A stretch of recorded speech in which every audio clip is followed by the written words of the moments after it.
ہندوستان کے ایک عظیم اور خوشحال سلطنت پر بادشاہ سلطان تغیر الدین کی حکمرانی تھی، جس کا عدل و انصاف دور دور تک مشہور تھا۔ محل سنگ مرمر کے ستونوں، سنہری چھتوں اور موتیوں سے جڑے کمروں سے آراستہ تھا، مگر بادشاہ کی سب سے قیمتی دولت اس کا خزانہ یا سلطنت نہیں، بلکہ اس کی 3 بیٹیاں تھیں، جو اپنی خوبصورتی، اخلاق اور صلاحیتوں میں بے مثال تھیں۔ بڑی بیٹی شہزادی زریں، جو علم و حکمت میں یکتا تھی، ریاستی فیصلوں میں باپ کی مشیر تھیں اور کتابوں سے اس قدر محبت کرتیں کہ محل کی لائبریری اس کی سب سے پسندیدہ جگہ تھی۔ درمیانی بیٹی شہزادی نازرین، جس کا دل اتنا نرم تھا کہ محل کے باغ میں آنے والے زخمی پرندوں کو خود علاج کر کے آزاد کرتیں، یتیم بچوں کو اپنے ہاتھ سے کھانا کھلاتیں اور ہر جمعے کے دن غریب بستیوں میں جا کر کپڑے اور اناج بانٹتیں۔ جبکہ سب سے چھوٹی شہزادی مہناز، جو تلوار باز، گھڑ سوار اور تیر اندازی میں ماہر تھیں، اکثر محل کے محافظوں کے ساتھ مشق کرتیں اور بچپن سے ہی کہتی تھیں کہ اگر کبھی سلطنت پر خطرہ آیا تو وہ سب سے آگے کھڑی ہوں گی۔ زندگی سکون سے گزر رہی تھی کہ ایک رات جب محل کے اوپر چاند اپنی چاندنی بکھیر رہا تھا اور فضا میں ٹھنڈی ہوا کا بہاؤ تھا، محل کے دروازے پر ایک پر اسرار بوڑھا درویش آیا۔ اس کی آنکھوں میں ایک عجیب روشنی تھی۔ اس نے بادشاہ کو اکیلے بلایا اور کہا، سلطان سنبھل جاؤ، تمہاری 3 بیٹیوں کی قسمت ایک ایسی کڑی آزمائش میں بندھی ہے جو تمہاری سلطنت کو ہلا دے گی، اور اگر تم نے عقل و صبر سے کام نہ لیا تو تم سب کچھ کھو دو گے۔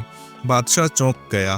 اس نے دعا کی کہ یہ محض وہم ہو، مگر چند ہی دن بعد سلطنت کی سرحدوں پر ایک ظالم دشمن بادشاہ راجہ ویرات کی فوج آ گئی، جو نہ صرف سلطنت پر قبضہ چاہتی تھی بلکہ سلطان کی 3 بیٹیوں کو اپنے محل میں قید کر کے اپنی طاقت کا مظاہرہ کرنا چاہتا تھا۔ پہلے پہل سلطان کی فوج نے بھرپور مقابلہ کیا، مگر دشمن نے چالاکی سے اندر گھس کر 3 شہزادیوں کو ایک طوفانی رات میں اغوا کر لیا۔ محل کی فضا ماتم کدہ بن گئی۔ سلطان کے دل پر پہاڑ ٹوٹ پڑا، مگر اس نے عزم کیا کہ وہ اپنی بیٹیوں کو واپس لائے گا۔ دوسری طرف 3 شہزادیاں دشمن کے مضبوط قلعے میں قید کر دی گئیں۔ شہزادی زریں نے اپنی عقل سے قلعے کے نقشے اور دشمن کی کمزوریاں جان لیں۔ ناظرین نے قید خانے کے سپاہیوں کو نرمی اور خدمت سے اپنا ہمدرد بنا لیا، اور مہناز نے موقع دیکھ کر ایک رات سپاہیوں کو بے خبر کر کے زنجیریں توڑ دیں۔ تینوں نے اندھیرے میں قلعے سے فرار کیا، مگر آگے سفر موت سے کم نہ تھا۔ راستے میں خوفناک جنگل آئے جہاں شیر اور بھیڑیے گھات لگائے بیٹھے تھے۔ ندی کے طوفانی بہاؤ کو ہاتھوں میں ہاتھ ڈال کر پار کیا اور ڈاکوؤں کو ایک جتھے سے جان بچائی۔ اس دوران دشمن فوج ان کا پیچھا کرتی رہی، مگر 3 بہنوں کی بہادری، ایک دوسرے پر بھروسے نے انہیں منزل کے قریب پہنچا دیا۔ ادھر بادشاہ اپنی فوج لے کر دشمن کے قلعے پہنچا تو پتہ چلا کہ دشمن شکست کے دہانے پر ہے، کیونکہ اس کے قیدی خود ہی فرار ہو گئے ہیں۔ جب سلطان نے قلعے کے باہر اپنی 3 بیٹیوں کو زخمی مگر سلامت کھڑا دیکھا تو اس کے آنکھوں سے خوشی کے آنسو بہہ نکلے۔ سلطنت میں 7 دن تک جشن منایا گیا۔ قلعے کی دیواروں پر روشنیوں کے چراغ جلائے گئے اور بادشاہ نے اعلان کیا کہ آج کے بعد شہزادیاں محل کی زینت نہیں بلکہ سلطنت کی طاقت سمجھی جائیں گی۔